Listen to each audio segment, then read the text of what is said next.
Los avances tecnológicos se suceden en nuestras vidas a un ritmo cada vez más rápido.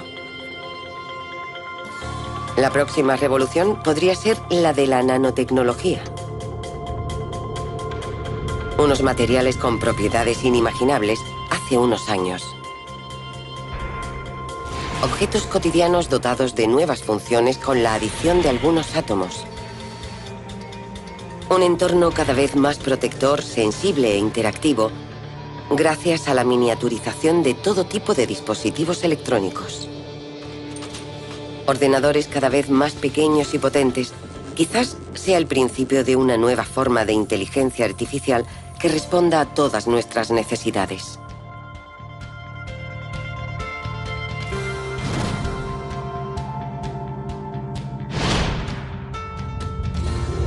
Gracias a la manipulación de la materia a una escala absolutamente nueva, la nanotecnología promete simplificar y mejorar nuestro día a día en un mundo más eficaz, más seguro, más cómodo. La nanotecnología es clave para el futuro porque no se centra en una única aplicación. Afectará todos los sectores de nuestras vidas. Esas investigaciones nos harán evaluar en profundidad nuestra relación con nuestro entorno. Los enormes poderes que le atribuimos fascinan tanto como preocupan, y la velocidad con la que se integra en nuestra existencia y forja nuestra sociedad suscita cada vez más polémica. Lo que estamos haciendo no lo ha hecho ninguna otra civilización en el pasado. Hacemos historia, pero no sabemos qué historia estamos haciendo.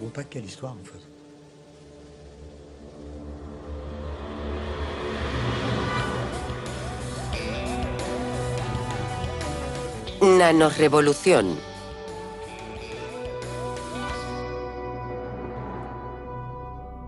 Ciudad nanotecnológica.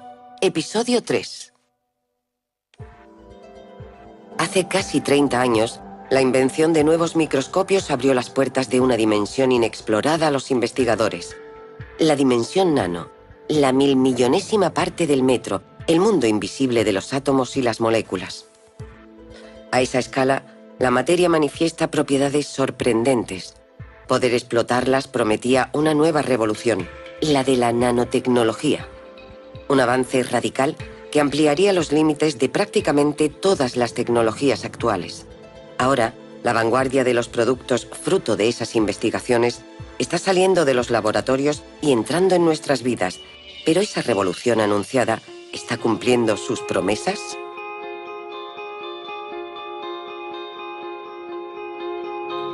Todo empezó en los años 80 con la invención de un nuevo instrumento llamado el microscopio de efecto túnel.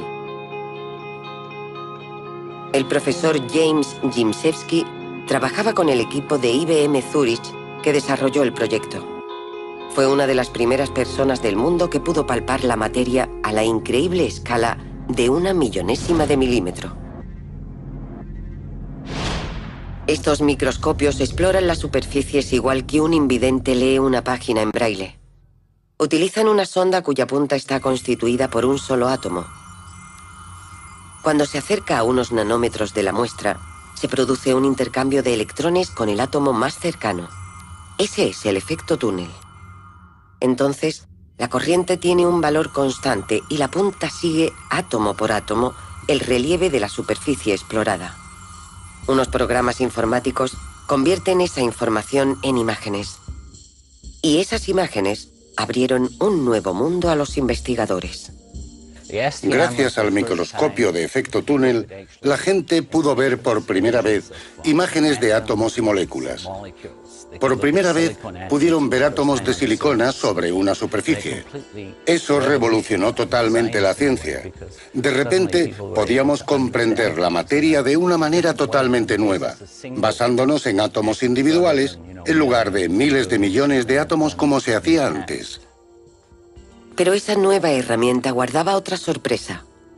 Cuando la punta se acerca a la superficie, el intercambio de corriente se intensifica. Y los investigadores han descubierto que utilizando esa energía pueden mover los átomos uno a uno.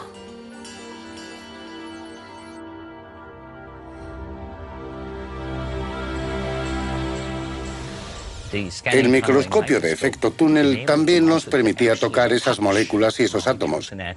Y por primera vez podíamos moverlos sobre las superficies para crear estructuras totalmente inimaginables hasta entonces. Ese nuevo poder de observar y manipular los ladrillos básicos de la materia dio lugar a la nanotecnología. Para Etienne Klein, físico y profesor de filosofía de la ciencia, la ruptura que representa es muy real, pero va acompañada de un entusiasmo sin duda excesivo. En menos de un siglo, hemos pasado de la prueba de la existencia de los átomos a la posibilidad de manipularlos uno a uno. Desde un punto de vista tecnológico, es algo que abre puertas que nadie podía imaginar hace años. Lo que hizo que los gobiernos de todos los países desarrollados se interesaran por la nanociencia fue una iniciativa estadounidense de 2002, obra de dos físicos llamados Rocco y Bembridge. Escribieron un informe sobre la nanociencia absolutamente delirante en el que decían que gracias a esa nueva tecnología, la humanidad podría resolver todos los problemas que se le plantearan.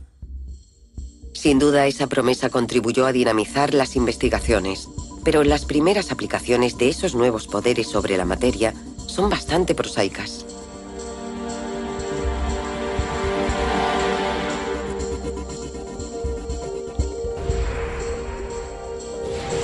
De hecho, algunas de esas aplicaciones ya están entre nosotros, aunque no las veamos. El vidrio, por ejemplo, fue uno de los primeros materiales en beneficiarse de los avances de la nanotecnología. Los cristales tienen numerosas posibilidades de aislamiento térmico o acústico y son parte integrante de nuestra arquitectura. Pero desde principios de siglo, aunque no nos demos cuenta, algunos vidrios tienen una cosa más. Unos grupos minúsculos de átomos de dióxido de titanio colocados en su superficie. Ese añadido invisible los hace autolimpiables y autodesinfectantes bajo la luz. La comparación entre un vidrio tratado y uno clásico deja clara la eficacia del procedimiento. La interacción entre la radiación ultravioleta de la luz y estos átomos de dióxido de titanio carga de energía a las moléculas de oxígeno más próximas.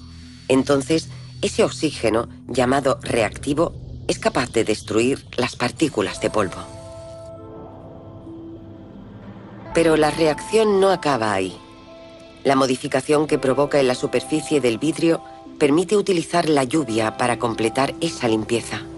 En un cristal normal, el agua forma gotitas, pero en uno de nanovidrio, reacciona a las nanoestructuras y se expande en una capa muy fina sobre la superficie. De esta forma, el agua resbala más fácilmente entre el vidrio y el polvo y se lo lleva a su paso.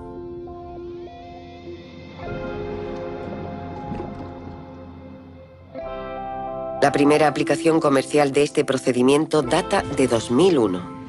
Ahora es la más utilizada en el mundo para convertir todo tipo de superficies en autolimpiables. Las paredes de este aeropuerto japonés están formadas por casi 15.000 ventanales, todos de nanovidrio.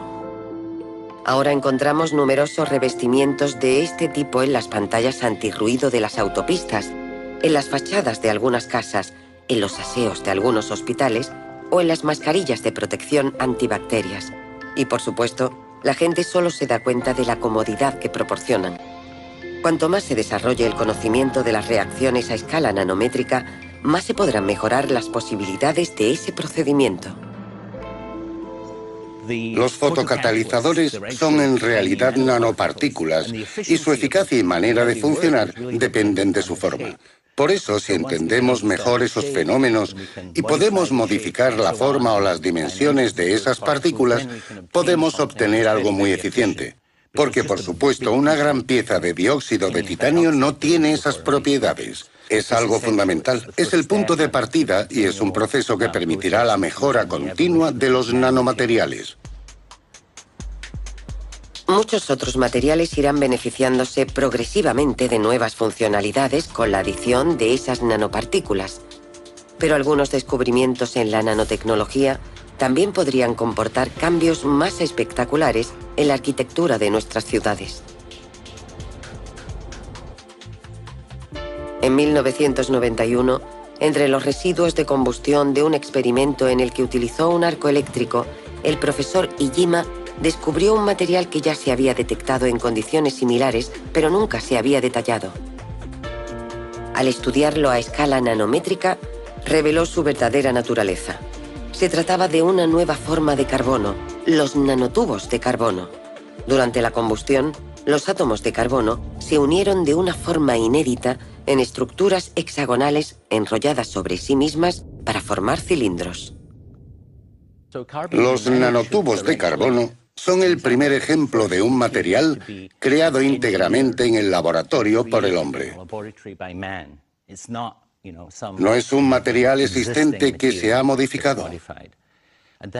Y poder crear materiales así es una capacidad totalmente nueva. El diámetro puede alcanzar la increíble dimensión de un nanómetro, 100.000 veces más pequeño que el grosor de un cabello. Y hasta la fecha es el material más sólido jamás descubierto, 100 veces más resistente y 6 más ligero que el acero.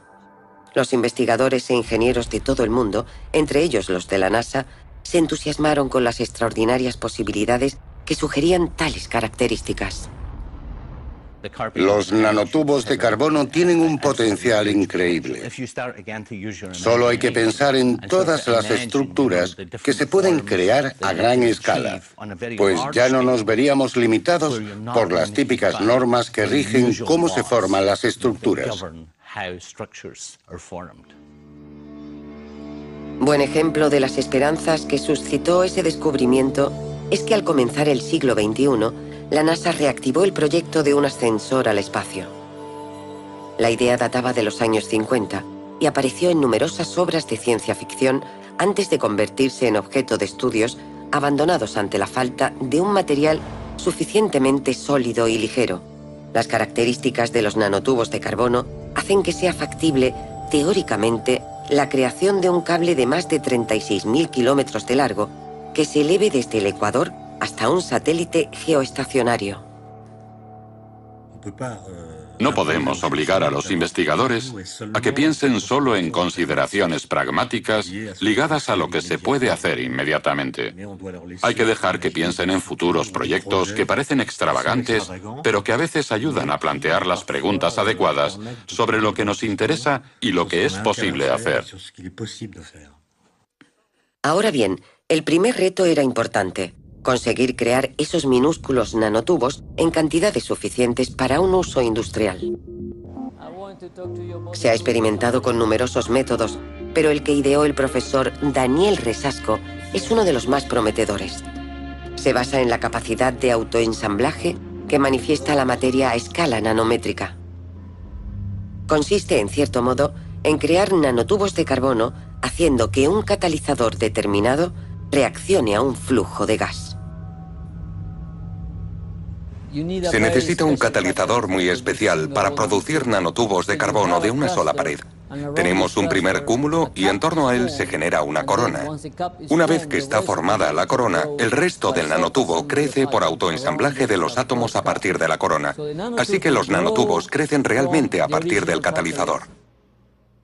La utilización de la capacidad de autoensamblaje de los átomos y las moléculas es la clave de numerosas creaciones de la nanotecnología. Esas reacciones permiten considerar la producción de nanomateriales en grandes cantidades y a costes razonables.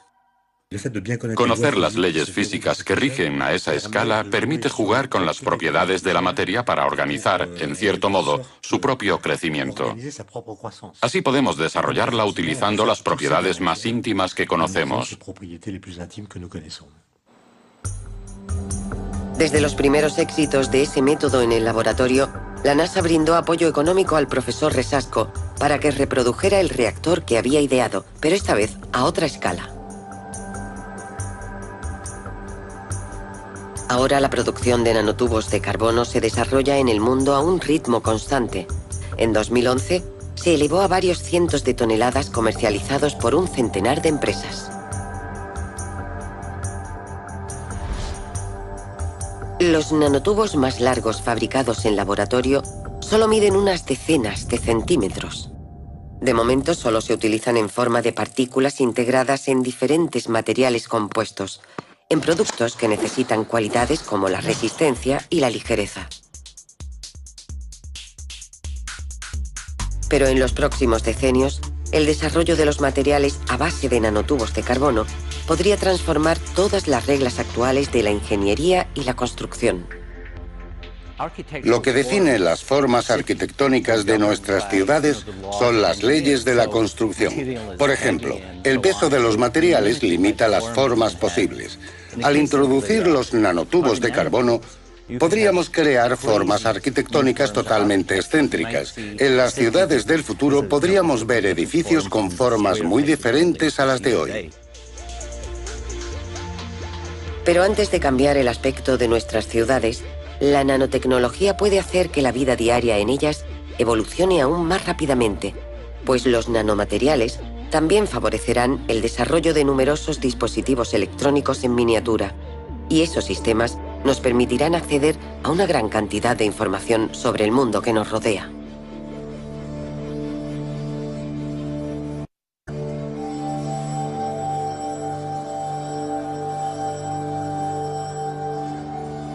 En Corea, el profesor Gyu Chin-cho también trabaja en una aplicación de los nanotubos de carbono, pero a él le interesan sus propiedades eléctricas. Además de ser muy resistentes, esas nuevas estructuras también son notables semiconductores en miniatura. Su laboratorio es uno de los que ha creado una tinta que contiene nanotubos de carbono en suspensión. Esa tinta permite utilizar una impresora para reproducir circuitos electrónicos completos en diferentes soportes como plástico o papel. Esos circuitos son etiquetas RFID. Combinan una memoria que puede contener todo tipo de datos y un emisor receptor de radio que les permite comunicar esos datos a distancia a un lector. Las etiquetas RFID se utilizan cada vez más para la gestión de existencias y la trazabilidad de ciertos productos. También las encontramos en nuestros pasaportes, en los sistemas de pago de autopistas o en las bibliotecas. Al reducir su coste de fabricación, esos procedimientos de impresión podrían hacerlas tan omnipresentes como los códigos de barras actuales. Todos nuestros productos de consumo, hasta los más anodinos, se volverían mucho más comunicadores y localizables en todo momento. Al mismo tiempo, en Japón, el Dr. Genki Yoshikawa trabaja en la creación de un sensor electrónico en miniatura que podría hacernos mucho más receptivos a los mensajes invisibles de nuestro entorno. Ese sensor ilustra el espectacular cambio de escala que ha introducido la nanotecnología. Se basa en la concepción de superficies tan sensibles que son capaces de reaccionar al peso ínfimo de una molécula. Para mí, los nanosensores son muy prometedores. Son extremadamente pequeños y pueden captar todo tipo de mensajes. Por ejemplo, mensajes químicos, mensajes biológicos, temperaturas, todo lo que queramos. De hecho, esos nanosensores son capaces de detectar cualquier cosa fabricados de manera adecuada. El nanosensor que está desarrollando el Dr. Yoshikawa podría dotarnos a cada uno de nosotros de un medio de detección tan selectivo y preciso como el olfato de un perro. La nariz de un perro tiene un gran número de diminutas terminaciones nerviosas, cada una equipadas para captar un tipo concreto de moléculas. La combinación de esas informaciones constituye una huella única que permite al perro distinguir unos olores de otros. El dispositivo en miniatura del Dr. Yoshikawa imita ese mecanismo. Sus receptores captan un tipo determinado de moléculas e indican su presencia reaccionando a su peso. Un circuito electrónico compara las combinaciones obtenidas con una base de datos de huellas. Ahora mismo, si quisiéramos comprobar el grado de contaminación del aire, del agua de un río o de la que sale de un grifo, sería imposible. O en todo caso, muy difícil de hacer a nivel individual. Pero si pudiéramos integrar unos sensores como este a nuestro teléfono móvil, por ejemplo, o a nuestra ropa, todos tendríamos la libertad y el poder de controlar con precisión lo que pasa en nuestro entorno. Por ahora este sensor solo tiene 8 captadores, y sin embargo ya es capaz, como un perro, de distinguir sin problemas la huella molecular de diferentes tipos de carne. Multiplicando esos captadores, el sistema debería poder detectar la huella de cualquier sustancia, gases peligrosos, explosivos, carne en mal estado o agua contaminada. Puede que sean muy pequeños, pero su impacto es enorme, mucho mayor que el de creaciones de gran tamaño. Un puente es una gran estructura, pero no es más que un puente en un lugar concreto. Las cosas pequeñas pueden estar en cualquier parte y pueden tener un efecto mucho más importante en nuestro mundo. Puede que el siglo pasado fuera el de las grandes creaciones, pero en este vamos a hacer cosas cada vez más pequeñas y cada vez más inteligentes. Una evolución más que probable, ya que el comportamiento de ciertos materiales a escala nanométrica también permite plantear métodos radicalmente nuevos para que todos esos dispositivos minúsculos sean autónomos en cuanto a energía. Al manipular nanocristales de óxido de zinc, el profesor John Lin-Wan descubrió que al ejercer una presión sobre ellos, producían una ínfima cantidad de corriente. Para intentar explotar esa propiedad, desarrolló una reacción que hace que esos cristales se ensamblen formando largos filamentos de unos 50 nanómetros de espesor. Una fuerza mecánica muy débil basta para curvar esos minúsculos filamentos de óxido de zinc y al deformarse generan un impulso eléctrico.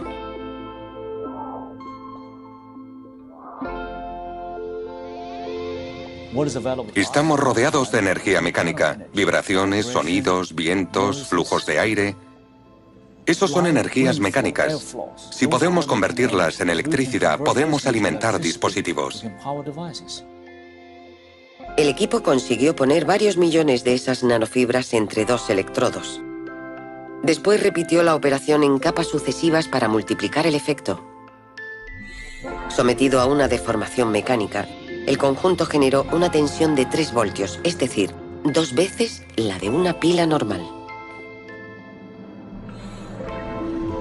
El objetivo del profesor Wan es llegar a producir electricidad a partir de fenómenos tan sutiles como las vibraciones generadas por los movimientos de nuestro cuerpo. Sería ideal para alimentar en todas las situaciones los dispositivos electrónicos que podamos llevar encima. Pero antes de estar en los bolsillos de todo el mundo, esos sensores en miniatura, autónomos y capaces de detectar todo tipo de cosas, se utilizarán probablemente en redes para reforzar la seguridad de nuestros espacios públicos. La ventaja de esos nanosensores es que pueden distribuirse por todas partes. Pueden detectar el comienzo de un incendio, una fuga de un producto tóxico o un comportamiento malintencionado. Y no solo podrán localizar la presencia de un peligro, sino también seguir la manera en que se desplaza o se propaga por el conjunto del sistema. Sería casi como si nuestras ciudades se comportaran como seres vivos. Estarían dotadas de una inteligencia distribuida que cuidaría de nosotros. Pero esa visión de una sociedad en la que redes de nanosensores invisibles recogen y transmiten todo tipo de información también plantea muchas preguntas. Las tecnologías de vigilancia existen desde hace mucho tiempo. Las RFID, que no son objetos nanométricos, también existen desde hace mucho. Simplemente, la nanotecnología ampliará la miniaturización de esos aparatos y permitirá incrementar nuestra capacidad de vigilancia y control. Eso nos pone en una situación muy ambivalente, pues deseamos que nos puedan socorrer si tenemos un problema, pero no queremos que nos vigilen. Y ahí hay una tensión, una contradicción que es difícil de resolver. Esa ambivalencia suscita todo tipo de previsiones angustiosas sobre el futuro al que nos podrían llevar esas tecnologías.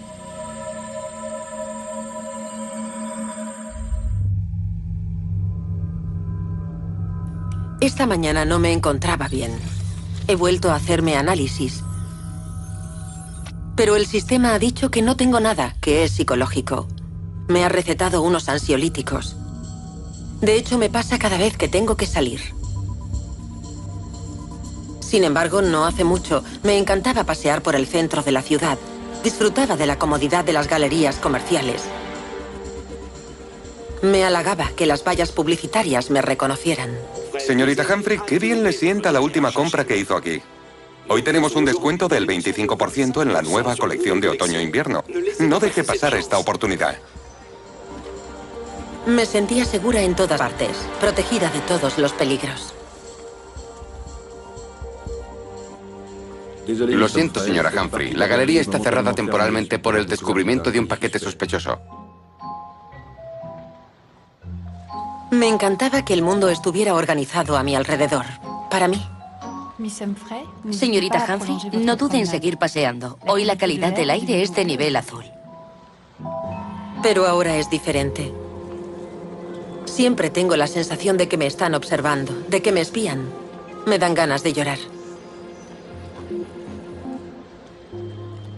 Cálmese, por favor. Su ritmo cardíaco es demasiado alto. Camine más despacio. Su ritmo cardíaco es demasiado alto. Ya no consigo controlar esos ataques de angustia. Me acuerdo muy bien del día en que empezó todo. Era un jueves. Hacía buen tiempo. El hijo pequeño de mis vecinos había vuelto a dejar su pelota en la calle. Ellos estaban fuera y la casa me reconoció. Pero la foto tenía 5 años y solo hacía unas semanas que me había mudado allí.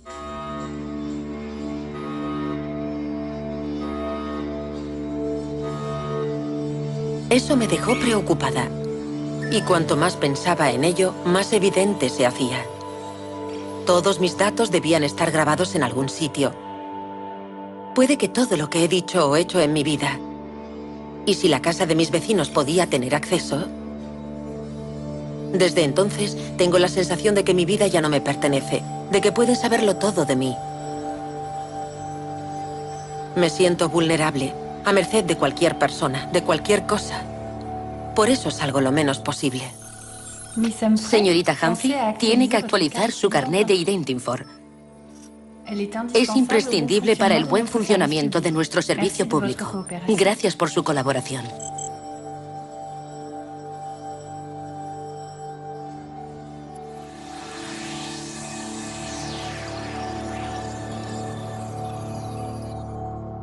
El concepto de vida privada se ha redefinido totalmente por las tecnologías modernas, con la aparición de los teléfonos móviles, por ejemplo.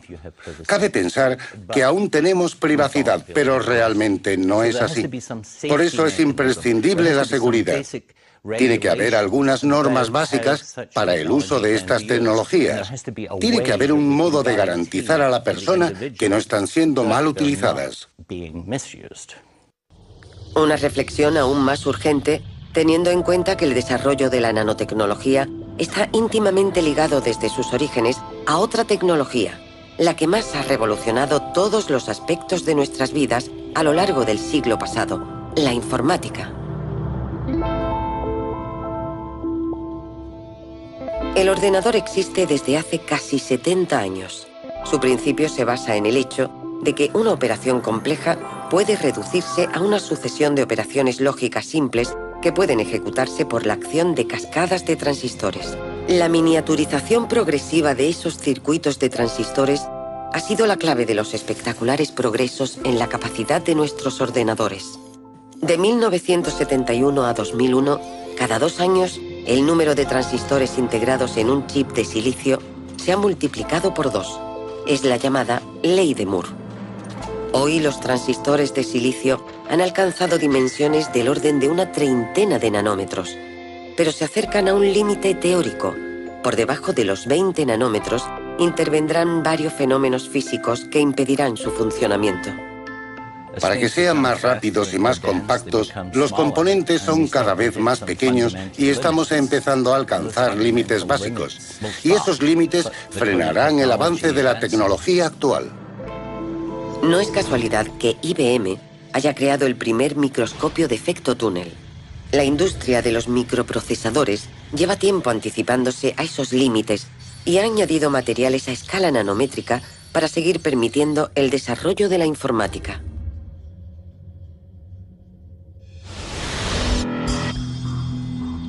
En el centro T.J. Watson de IBM, en el estado de Nueva York, un grupo de investigación dirigido por el Dr. Sun está desarrollando un nuevo nanomaterial que podría ayudar a acabar con las fronteras teóricas de la miniaturización y la velocidad de los procesadores.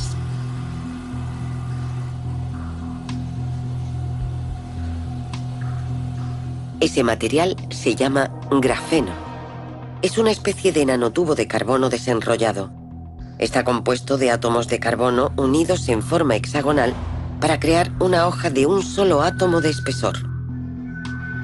Extremadamente sólido y flexible, es un conductor de electricidad 1000 veces más eficaz que el cobre.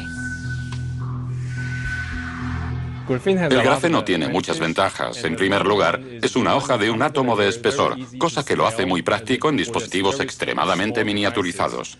Y después está su gran conductividad, que confiere una gran velocidad a los dispositivos a base de grafeno.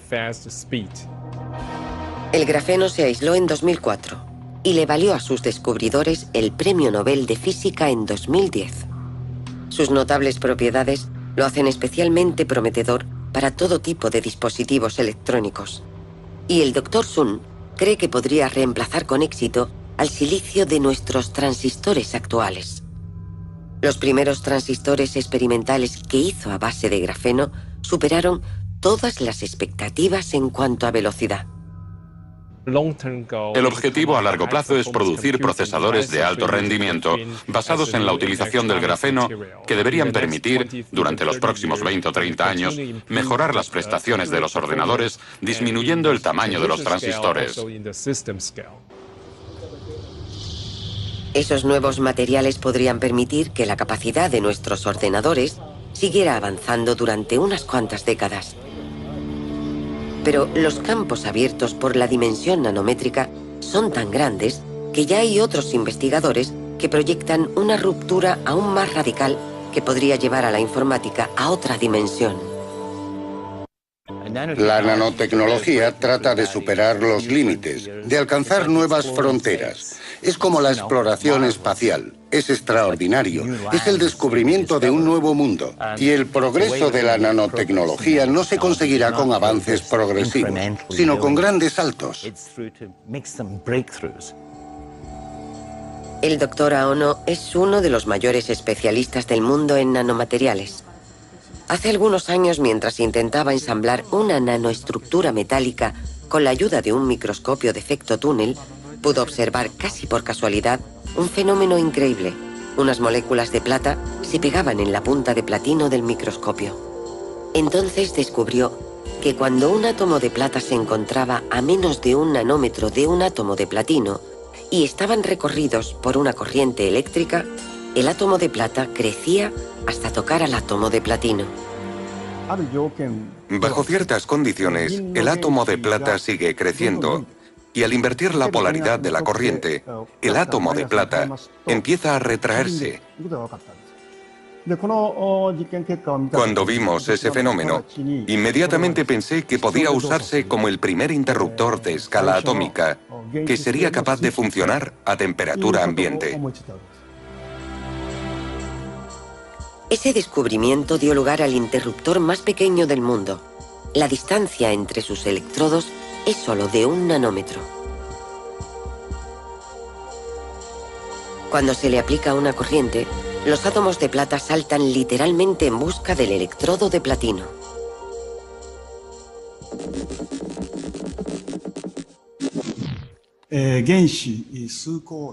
Conseguimos la conmutación controlando el movimiento de unos pocos átomos.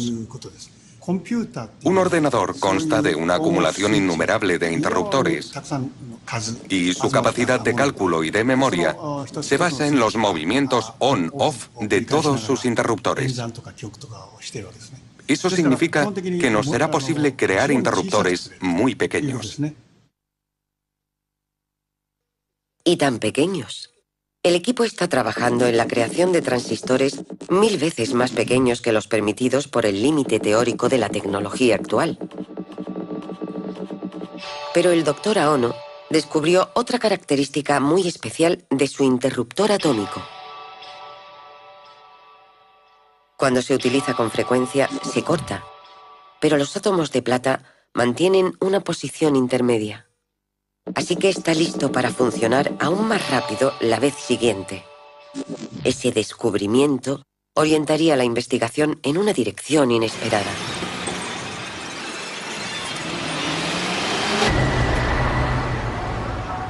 Cuando el profesor Jimszewski oyó hablar de ese fenómeno, viajó a Japón con una idea en mente, una intuición muy representativa del enfoque de la nanotecnología. Cuando lo vi pensé, se puede utilizar esa propiedad de otra manera. Podríamos darles a esos interruptores una función similar a las de la sinapsis, la unión entre neuronas que hace circular la información.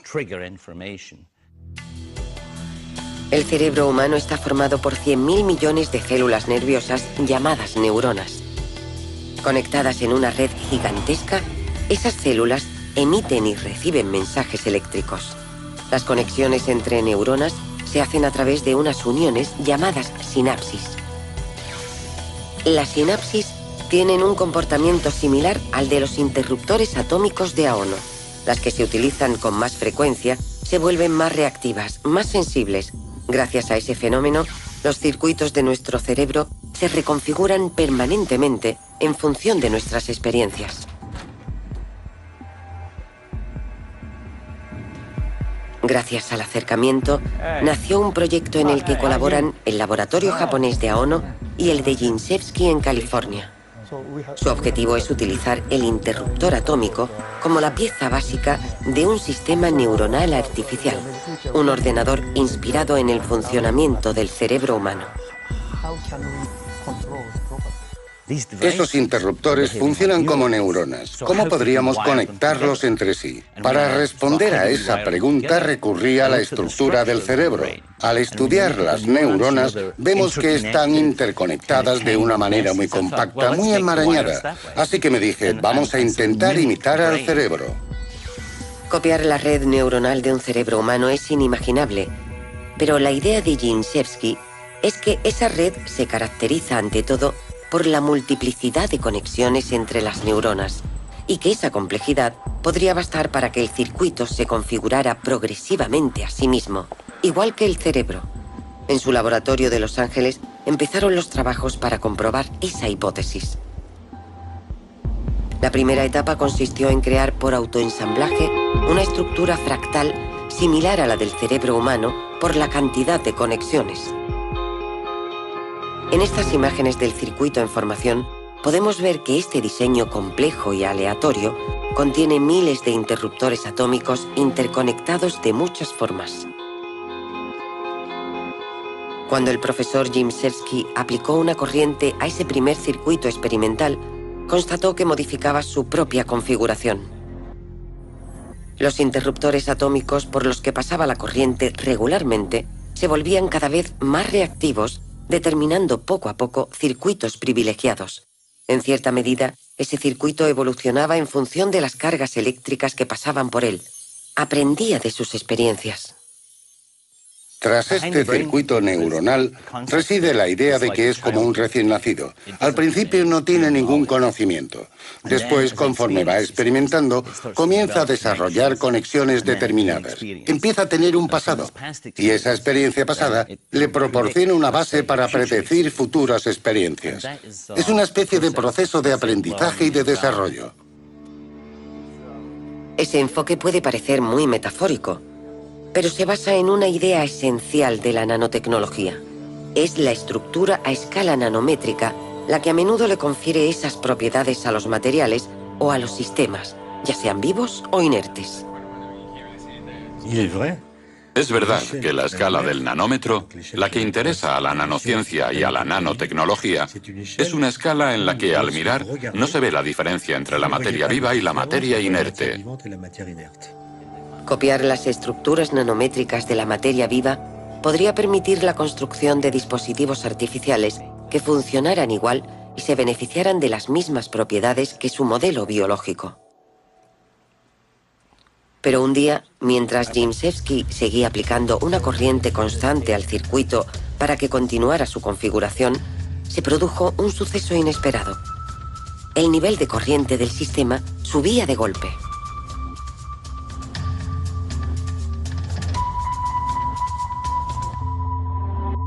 ¿Qué significaba ese fenómeno?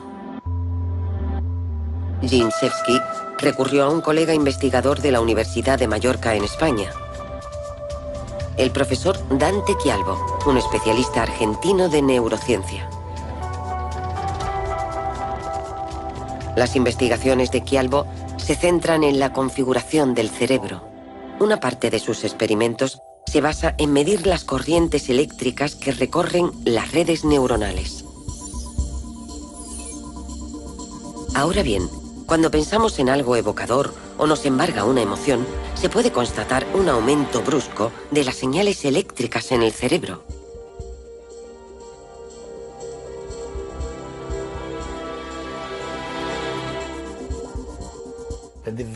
El mecanismo básico del cerebro humano y la dinámica básica de esos interruptores atómicos son exactamente los mismos. Y no es solo una metáfora, porque las leyes físicas que rigen esos procesos colectivos son universales. Las investigaciones en los circuitos neuronales aún están en sus inicios, pero para el profesor Gimsevsky podrían desembocar un día en el desarrollo de una forma de inteligencia informática radicalmente diferente. Podrían aprender lo que nos gusta, integrar nuestras costumbres, podrían llegar a ser nuestros amigos. ¿Por qué no? Su experiencia sería nuestra experiencia y si se está siempre con ellos, acabarían entendiéndonos muy bien. Sin duda, la materialización de esa intuición visionaria no ocurrirá en este siglo, pero mientras, la nanotecnología permitirá que la informática siga con su espectacular progreso y el lugar cada vez más importante que ocupa en nuestras vidas seguirá alimentando las múltiples visiones y problemáticas de las que se ha hecho eco la ciencia ficción desde la aparición de los primeros ordenadores. De hecho, el mayor placer es poder quedarme en casa. Aquí todo es perfecto. Además, hoy en día se puede hacer todo desde casa. Es como mi mejor amiga. Siempre está ahí, atenta a cualquiera de mis necesidades. A veces un poco mandona, pero te acostumbras. Deberías probar este postre. Tiene todo lo que te gusta. ¿No está mal? Ah, ¿sabes?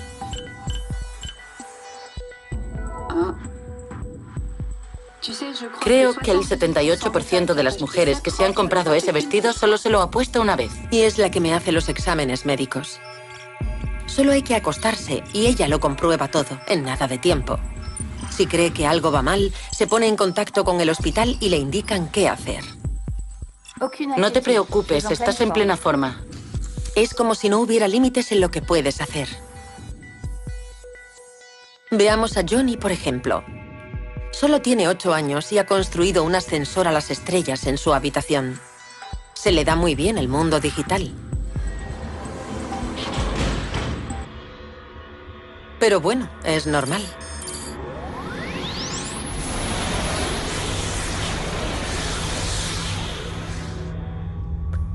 Hoy es su cumpleaños, así que le he preparado una tarta virtual.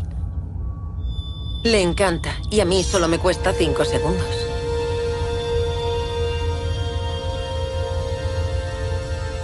Muchas gracias. Es mi favorito.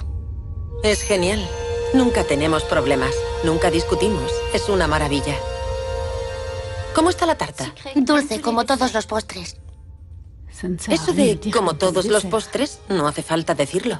Perdón, señorita Humphrey. La verdad es que no sé si lo hago bien, pero sobre los 8 años suelen volverse un poco difíciles. Bueno, más que difíciles, exasperantes. ¿Qué sientes al comerte la tarta? El dulce me gusta porque la glucosa es importante para el cerebro. No te he preguntado por qué, solo qué sientes. Mango, 10 gramos. Proporción de vitamina C, 5,4%. Kiwi, 14 gramos.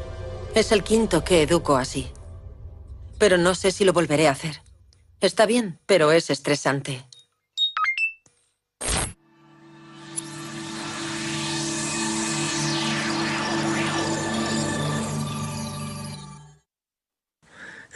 ¿La tecnología cambia las condiciones de la vida humana? Es decir, nuestra manera de trabajar, de comunicarnos, de movernos, de interactuar. La respuesta es evidentemente sí. La tecnología cambia las condiciones de la vida humana. Ahora, a fuerza de cambiar nuestras condiciones de vida humana, ¿no cambiará también la llamada condición humana? Es decir, nuestra relación con la vida, con la muerte, con el prójimo. Esas dos preguntas que planteó Hannah Arendt en 1958 en La condición del hombre moderno son de una actualidad inquietante ante la nanotecnología.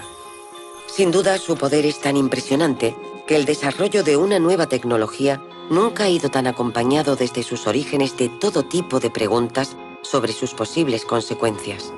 En Inglaterra, la Royal Society publica desde 2004 un informe sobre el tema. El antiguo presidente de la institución es ahora el director del Trinity College de Cambridge. Se trata del reputado astrofísico Sir Martin Rees. Creo que no hay razón para temer una catástrofe con la nanotecnología, pero toda nueva tecnología conlleva riesgos, a la vez que brinda oportunidades. Hace algunos años, la Royal Society inició un estudio sobre la nanotecnología. Nosotros consideramos que era muy importante que los investigadores evaluaran los riesgos potenciales y que esa evaluación se hiciera lo antes posible, antes de que hubiera intereses comerciales de por medio. Esa postura responsabiliza a los investigadores de los problemas, como la posible toxicidad de los nuevos materiales que creen. Pero el impacto de esas tecnologías en nuestras vidas y el ritmo con el que modelan nuestra sociedad es tal que el debate sobre su utilización va más allá del marco científico. Yo creo que los investigadores tienen una responsabilidad moral y que deben explicar lo que hacen en sus laboratorios a todo el mundo.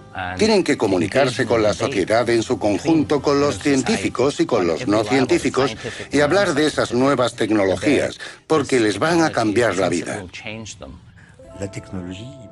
Yo no creo que quienes conciben la tecnología sean íntegramente responsables de los usos, los derivados o incluso los beneficios para la sociedad.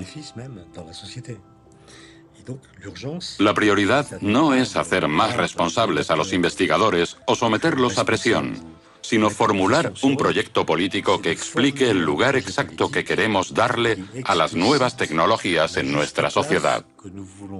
No es un problema científico, sino político.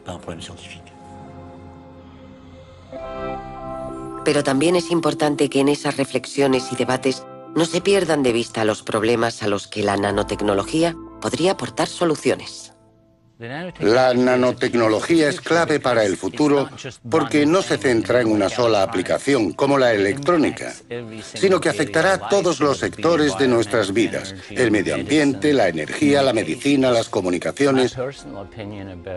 Mi opinión personal sobre qué hacer con la nanotecnología es que no podemos permitirnos no desarrollarla. Es crucial para el futuro de la humanidad. Hemos llegado a un punto en el que el tipo de procesos industriales que empleamos está matando al planeta.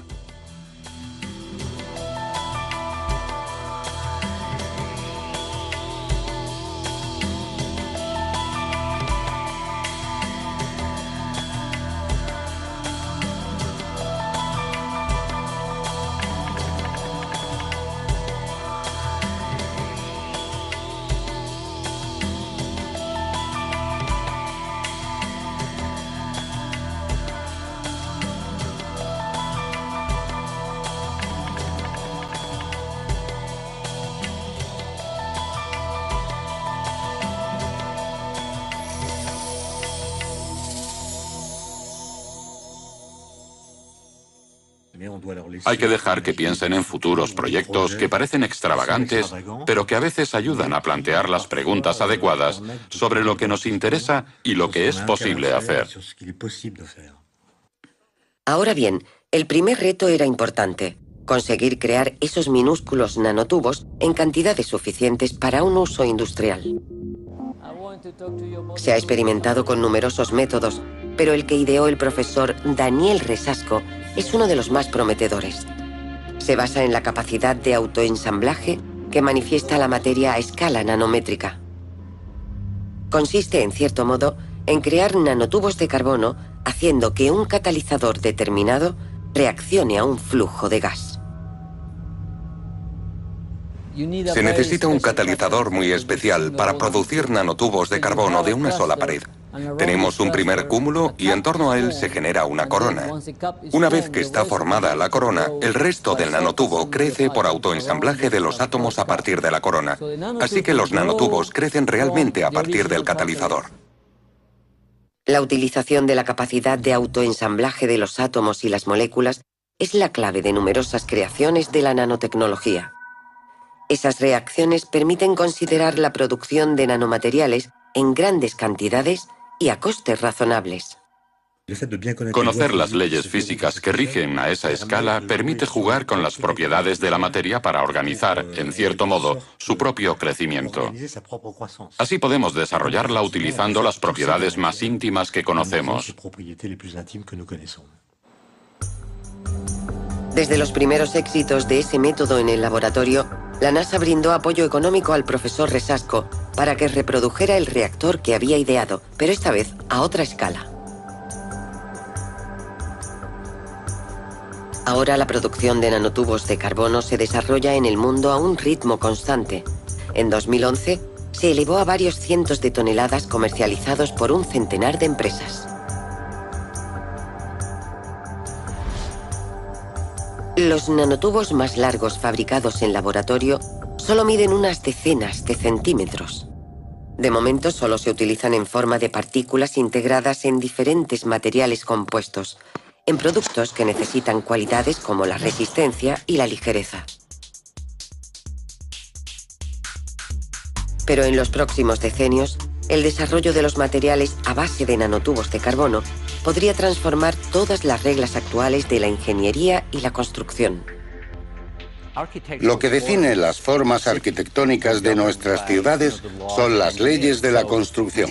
Por ejemplo, el peso de los materiales limita las formas posibles. Al introducir los nanotubos... En estas imágenes del circuito en formación, podemos ver que este diseño complejo y aleatorio contiene miles de interruptores atómicos interconectados de muchas formas. Cuando el profesor Jim Sherski aplicó una corriente a ese primer circuito experimental, constató que modificaba su propia configuración.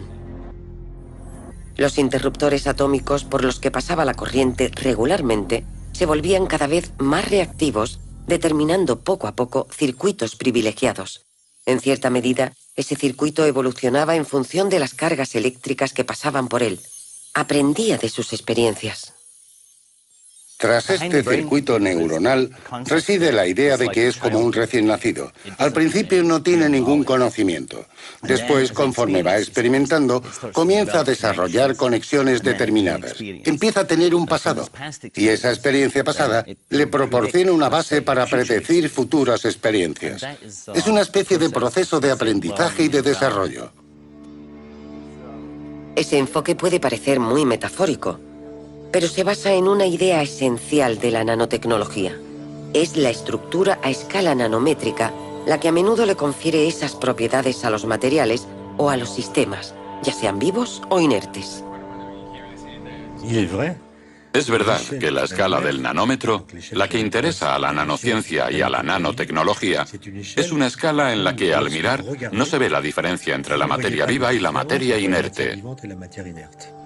Copiar las estructuras nanométricas de la materia viva podría permitir la construcción de dispositivos artificiales que funcionaran igual y se beneficiaran de las mismas propiedades que su modelo biológico.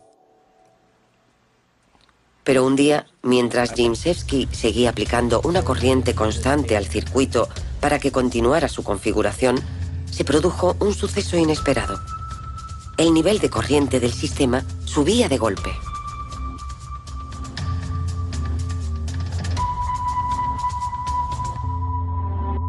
¿Qué significaba ese fenómeno? Jimszewski recurrió a un colega investigador de la Universidad de Mallorca en España, el profesor Dante Chialbo, un especialista argentino de neurociencia. Las investigaciones de Chialbo se centran en la configuración del cerebro. Una parte de sus experimentos se basa en medir las corrientes eléctricas que recorren las redes neuronales. Ahora bien, cuando pensamos en algo evocador o nos embarga una emoción, se puede constatar un aumento brusco de las señales eléctricas en el cerebro. El mayor placer es poder quedarme en casa. Aquí todo es perfecto. Además, hoy en día se puede hacer todo desde casa. Es como mi mejor amiga. Siempre está ahí, atenta a cualquiera de mis necesidades. A veces un poco mandona, pero te acostumbras. Deberías probar este postre. Tiene todo lo que te gusta. ¿No está mal? Ah, ¿sabes?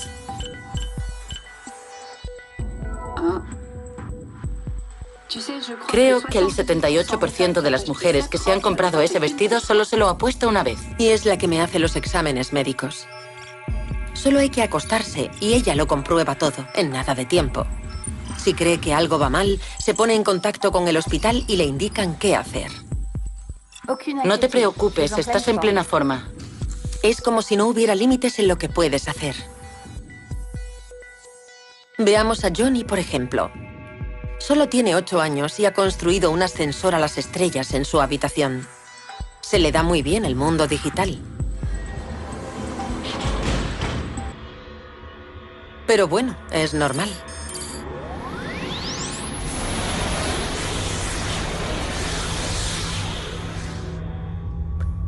Hoy es su cumpleaños, así que le he preparado una tarta virtual. Le encanta, y a mí solo me cuesta 5 segundos.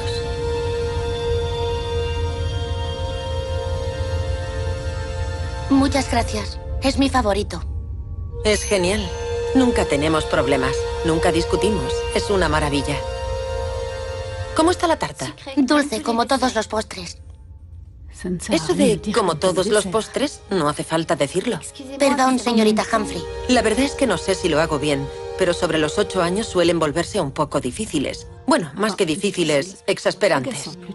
¿Qué sientes al comerte la tarta? El dulce me gusta porque la glucosa es importante para el cerebro. No te he preguntado por qué, solo qué sientes. Mango, 10 gramos. Proporción de vitamina C, 5,4%. Kiwi, 14 gramos. Es el quinto que educo así. Pero no sé si lo volveré a hacer. Está bien, pero es estresante.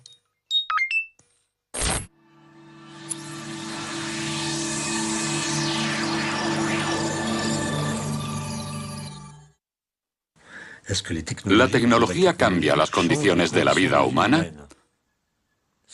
Es decir, nuestra manera de trabajar, de comunicarnos, de movernos, de interactuar. La respuesta es evidentemente sí. La tecnología cambia las condiciones de la vida humana. Ahora, a fuerza de cambiar nuestras condiciones individuales. Pero si pudiéramos integrar unos sensores como este a nuestro teléfono móvil, por ejemplo, o a nuestra ropa, todos tendríamos la libertad y el poder de controlar con precisión lo que pasa en nuestro entorno.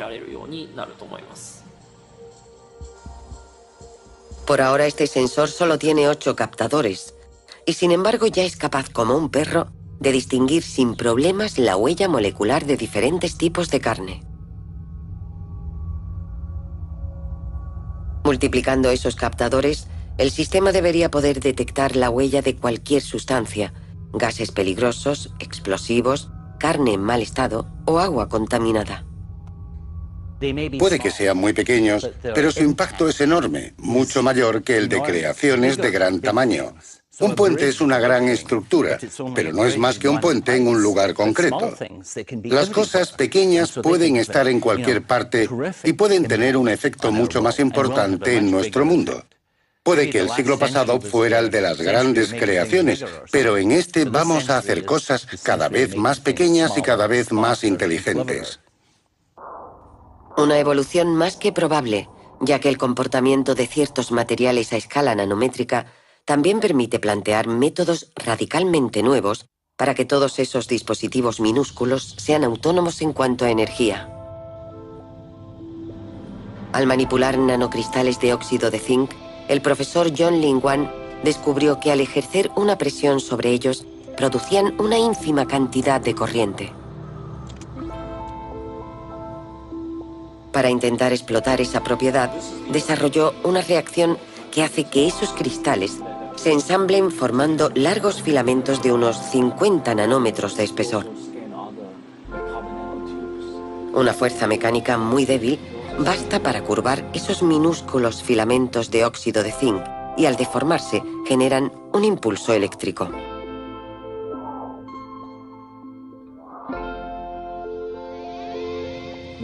Estamos rodeados de energía mecánica, vibraciones, sonidos, vientos, flujos de aire. Esos son energías mecánicas. Si podemos convertirlas en electricidad, podemos alimentar dispositivos. El equipo consiguió poner varios millones de esas nanofibras entre dos electrodos. Después repitió la operación en capas sucesivas para multiplicar el efecto. Sometido a una deformación mecánica, el conjunto generó una tensión de 3 voltios, es decir, 2 veces la de una pila normal. El objetivo del profesor Wan es llegar a producir electricidad a partir de fenómenos tan sutiles como las vibraciones generadas por los que al ejercer una presión sobre ellos producían una ínfima cantidad de corriente. Para intentar explotar esa propiedad, desarrolló una reacción que hace que esos cristales se ensamblen formando largos filamentos de unos 50 nanómetros de espesor. Una fuerza mecánica muy débil basta para curvar esos minúsculos filamentos de óxido de zinc y al deformarse generan un impulso eléctrico.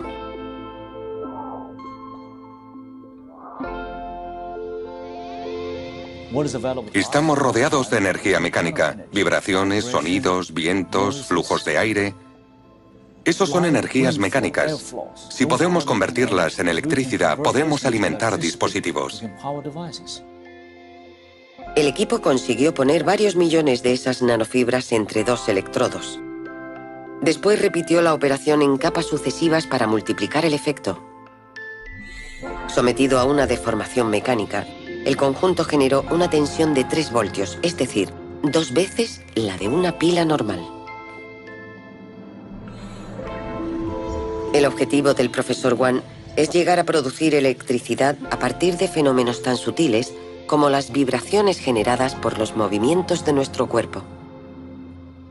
Sería ideal para alimentar en todas las situaciones los dispositivos electrónicos que podamos llevar encima.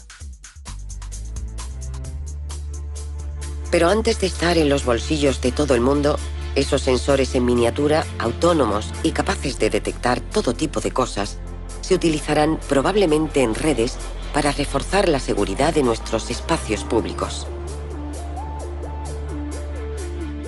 La ventaja de esos nanosensores es que pueden distribuirse por todas partes. Pueden detectar el comienzo de un incendio, una fuga de un producto tóxico o un comportamiento malintencionado. Y no solo podrán localizar la presencia de un peligro, sino también seguir la manera en que se desplaza o se propaga por el conjunto del sistema. Sería casi como si nuestras ciudades se comportaran como seres vivos. Estarían dotadas de una inteligencia distribuida que cuidaría de nosotros. Pero esa visión de una sociedad en la que redes de nanosensores invisibles recogen y transmiten todo tipo de información también plantea muchas preguntas. Las tecnologías de vigilancia existen desde hace mucho tiempo. Las RFID, que no son objetos nanométricos, también existen desde hace mucho. Simplemente, la nanotecnología ampliará la miniaturización de esos aparatos y permitirá... Las sinapsis tienen un comportamiento similar al de los interruptores atómicos de Aono. Las que se utilizan con más frecuencia se vuelven más reactivas, más sensibles. Gracias a ese fenómeno, los circuitos de nuestro cerebro se reconfiguran permanentemente en función de nuestras experiencias. Gracias al acercamiento, nació un proyecto en el que colaboran el laboratorio japonés de Aono y el de Jindřišky en California. Su objetivo es utilizar el interruptor atómico como la pieza básica de un sistema neuronal artificial, un ordenador inspirado en el funcionamiento del cerebro humano. Esos interruptores funcionan como neuronas. ¿Cómo podríamos conectarlos entre sí? Para responder a esa pregunta recurrí a la estructura del cerebro. Al estudiar las neuronas, vemos que están interconectadas de una manera muy compacta, muy enmarañada. Así que me dije, vamos a intentar imitar al cerebro. Copiar la red neuronal de un cerebro humano es inimaginable, pero la idea de Jindřišky es que esa red se caracteriza ante todo por la multiplicidad de conexiones entre las neuronas, y que esa complejidad podría bastar para que el circuito se configurara progresivamente a sí mismo, igual que el cerebro. En su laboratorio de Los Ángeles empezaron los trabajos para comprobar esa hipótesis. La primera etapa consistió en crear por autoensamblaje una estructura fractal similar a la del cerebro humano por la cantidad de conexiones. En estas imágenes del circuito en formación, podemos ver que este diseño complejo y aleatorio contiene miles de interruptores atómicos interconectados de muchas formas. Cuando el profesor Jindřišky aplicó una corriente a ese primer circuito experimental, constató que modificaba su propia configuración. Los interruptores atómicos por los que pasaba la corriente regularmente se volvían cada vez más reactivos, determinando poco a poco circuitos privilegiados. En cierta medida, ese circuito evolucionaba en función de las cargas eléctricas que pasaban por él. Aprendía de sus experiencias. Tras este circuito neuronal reside la idea de que es como un recién nacido. Al principio no tiene ningún conocimiento. Después, conforme va experimentando, comienza a desarrollar conexiones determinadas. Empieza a tener un pasado. Y esa experiencia pasada le proporciona una base para predecir futuras experiencias. Es una especie de proceso de aprendizaje y de desarrollo. Ese enfoque puede parecer muy metafórico, pero se basa en una idea esencial de la nanotecnología. Es la estructura a escala. Conectarlos entre sí. Para responder a esa pregunta recurrí a la estructura del cerebro. Al estudiar las neuronas, vemos que están interconectadas de una manera muy compacta, muy enmarañada. Así que me dije, vamos a intentar imitar al cerebro. Copiar la red neuronal de un cerebro humano es inimaginable, pero la idea de Jindřišky es que esa red se caracteriza ante todo por la multiplicidad de conexiones entre las neuronas, y que esa complejidad podría bastar para que el circuito se configurara progresivamente a sí mismo, igual que el cerebro. En su laboratorio de Los Ángeles empezaron los trabajos para comprobar esa hipótesis. La primera etapa consistió en crear por autoensamblaje una estructura fractal similar a la del cerebro humano por la cantidad de conexiones. En estas imágenes del circuito en formación, podemos ver que este diseño complejo y aleatorio contiene miles de interruptores atómicos interconectados de muchas formas. Cuando el profesor Jindřišky aplicó una corriente a ese primer circuito experimental, constató que modificaba su propia configuración. Los interruptores atómicos por los que pasaba la corriente regularmente se volvían cada vez más reactivos, determinando poco a poco circuitos privilegiados. En cierta medida, ese circuito evolucionaba en función de las cargas eléctricas que pasaban por él. Aprendía de sus experiencias. Tras este circuito neuronal reside la idea de que es como un recién nacido. Al principio no tiene ningún conocimiento. Después, conforme va experimentando, comienza a desarrollar conexiones determinadas. Empieza a tener un pasado.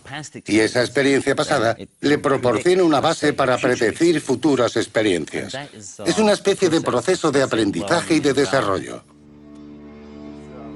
Ese enfoque puede parecer muy metafórico, pero se basa en una idea esencial de la nanotecnología. Es la estructura a escala nanométrica la que a menudo le confiere esas propiedades a los materiales o a los sistemas, ya sean vivos o inertes. Es verdad que la escala del nanómetro, la que interesa a la nanociencia y a la nanotecnología, es una escala en la que al mirar no se ve la diferencia entre la materia viva y la materia inerte. Copiar las estructuras nanométricas de la materia viva podría permitir la construcción de dispositivos artificiales que funcionaran igual y se beneficiaran de las mismas propiedades que su modelo biológico. Pero un día, mientras Gimsevsky seguía aplicando una corriente constante al circuito para que continuara su configuración, se produjo un suceso inesperado. El nivel de corriente del sistema subía de golpe. Es una gran estructura, pero no es más que un puente en un lugar concreto. Las cosas pequeñas pueden estar en cualquier parte y pueden tener un efecto mucho más importante en nuestro mundo. Puede que el siglo pasado fuera el de las grandes creaciones, pero en este vamos a hacer cosas cada vez más pequeñas y cada vez más inteligentes.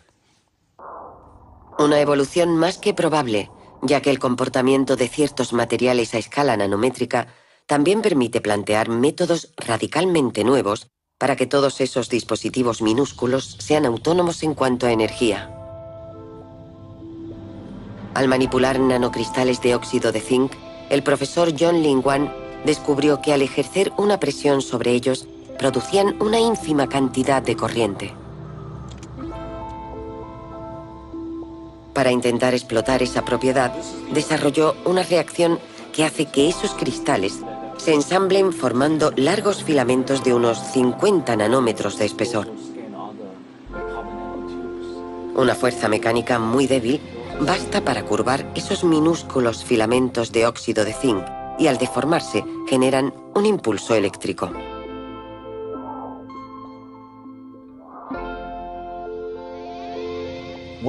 Estamos rodeados de energía mecánica, vibraciones, sonidos, vientos, flujos de aire.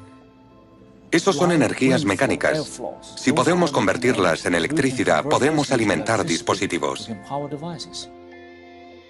El equipo consiguió poner varios millones de esas nanofibras entre dos electrodos. Después repitió la operación en capas sucesivas para multiplicar el efecto. Sometido a una deformación mecánica, el conjunto generó una tensión de 3 voltios, es decir, 2 veces la de una pila normal.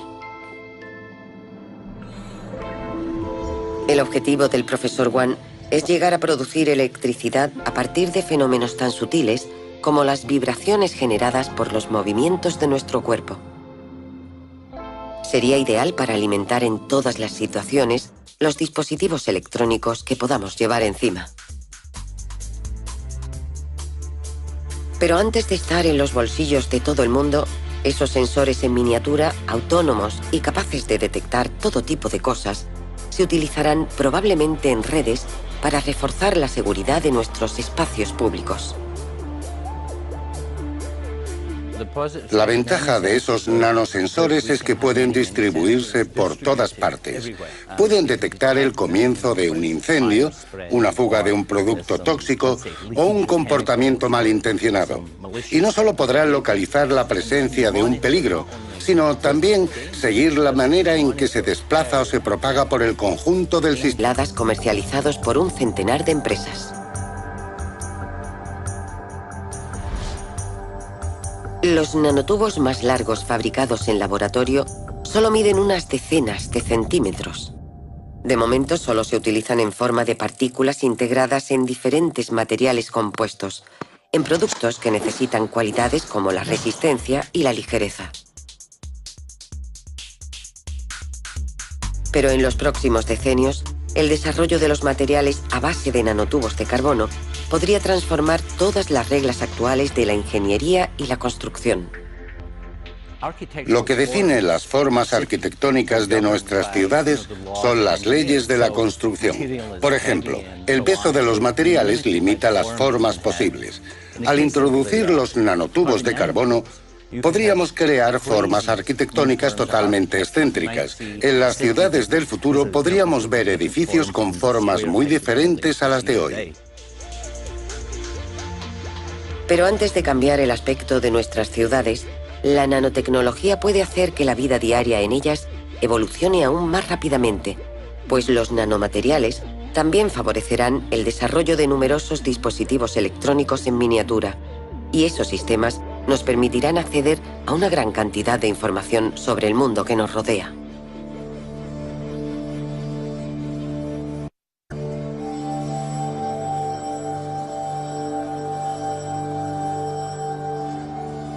En Corea, el profesor Gyu Chin-cho también trabaja en una aplicación de los nanotubos de carbono, pero a él le interesan sus propiedades eléctricas.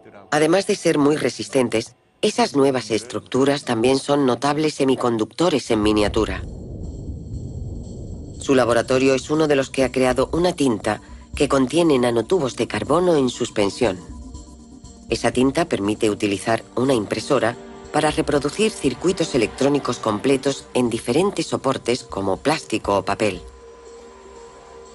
Esos circuitos son etiquetas RFID. Combinan una memoria que puede contener todo tipo de datos y un emisor receptor de radio que les permite comunicar esos datos a distancia a un lector. Las etiquetas RFID se utilizan cada vez más para la gestión de existencias y la trazabilidad de ciertos productos. También las encontramos en nuestros pasaportes, en los sistemas de pago de autopistas o en las bibliotecas. Al reducir su coste de fabricación, esos procedimientos de impresión podrían hacerlas tan omnipresentes como los códigos de barras actuales. Todos nuestros productos de consumo, hasta los más anodinos, se volverían mucho más comunicadores y localizables en todo momento. Siempre tengo la sensación de que me están observando, de que me espían. Me dan ganas de llorar. Cálmese, por favor. Su ritmo cardíaco es demasiado alto. Camine más despacio. Su ritmo cardíaco es demasiado alto. Ya no consigo controlar esos ataques de angustia. Me acuerdo muy bien del día en que empezó todo. Era un jueves. Hacía buen tiempo. El hijo pequeño de mis vecinos había vuelto a dejar su pelota en la calle. Ellos estaban fuera y la casa me reconoció. Pero la foto tenía 5 años y solo hacía unas semanas que me había mudado allí.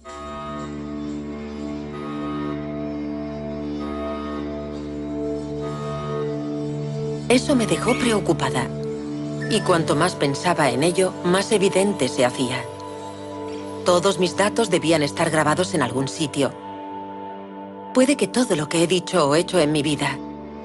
¿Y si la casa de mis vecinos podía tener acceso? Desde entonces, tengo la sensación de que mi vida ya no me pertenece, de que pueden saberlo todo de mí. Me siento vulnerable, a merced de cualquier persona, de cualquier cosa. Por eso salgo lo menos posible. Señorita Humphrey, tiene que actualizar su carnet de Identinfor. Es imprescindible para el buen funcionamiento de nuestro servicio público. Gracias por su colaboración.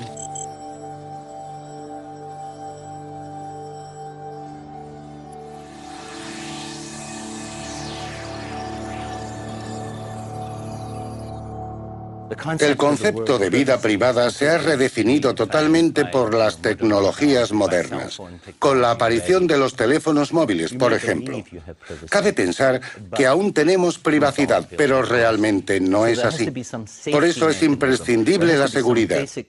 Tiene que haber algunas normas básicas para el uso de estas tecnologías. Tiene que haber un modo de garantizar a la persona que no están siendo mal utilizadas. Una reflexión aún más urgente, teniendo en cuenta que el desarrollo de la nanotecnología está íntimamente ligado desde sus orígenes a otra tecnología, la que más ha revolucionado todos los aspectos de nuestras vidas a lo largo del siglo pasado, la informática. El ordenador existe desde hace casi 70 años. Su principio se basa en el hecho de que una operación compleja puede reducirse a una sucesión de operaciones lógicas simples que pueden ejecutarse por la acción de cascadas de transistores. La miniaturización progresiva de esos circuitos en las fachadas de algunas casas, en los aseos de algunos hospitales o en las mascarillas de protección antibacterias. Y por supuesto, la gente solo se da cuenta de la comodidad que proporcionan.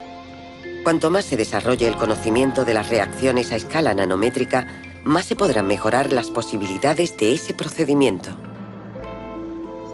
Los fotocatalizadores son en realidad nanopartículas y su eficacia y manera de funcionar dependen de su forma. Por eso, si entendemos mejor esos fenómenos y podemos modificar la forma o las dimensiones de esas partículas, podemos obtener algo muy eficiente. Porque, por supuesto, una gran pieza de dióxido de titanio no tiene esas propiedades. Es algo fundamental, es el punto de partida y es un proceso que permitirá la mejora continua de los nanomateriales. Muchos otros materiales irán beneficiándose progresivamente de nuevas funcionalidades con la adición de esas nanopartículas. Pero algunos descubrimientos en la nanotecnología también podrían comportar cambios más espectaculares en la arquitectura de nuestras ciudades. En 1991, entre los residuos de combustión de un experimento en el que utilizó un arco eléctrico, el profesor Iijima descubrió un material que ya se había detectado en condiciones similares, pero nunca se había detallado. Al estudiarlo a escala nanométrica, reveló su verdadera naturaleza. Se trataba de una nueva forma de carbono, los nanotubos de carbono. Durante la combustión, los átomos de carbono se unieron de una forma inédita en estructuras hexagonales enrolladas sobre sí mismas para formar cilindros. Los nanotubos de carbono son el primer ejemplo de un material creado íntegramente en el laboratorio por el hombre. No es un material existente que se ha modificado. Y poder crear materiales así es una capacidad totalmente nueva. El diámetro puede alcanzar la increíble dimensión de un nanómetro, 100.000 veces más pequeño que el grosor de un cabello. Y hasta la fecha es el material más sólido jamás descubierto, 100 veces más resistente y 6 más ligero que el acero. Los investigadores e ingenieros de todo el mundo, entre ellos los de la NASA, se entusiasmaron con las extraordinarias posibilidades que sugerían tales características. Los nanotubos de carbono tienen un potencial increíble. Solo hay que pensar en todas las estructuras que se pueden crear a gran escala, pues ya no nos veríamos limitados por las típicas normas que rigen cómo se forman las estructuras.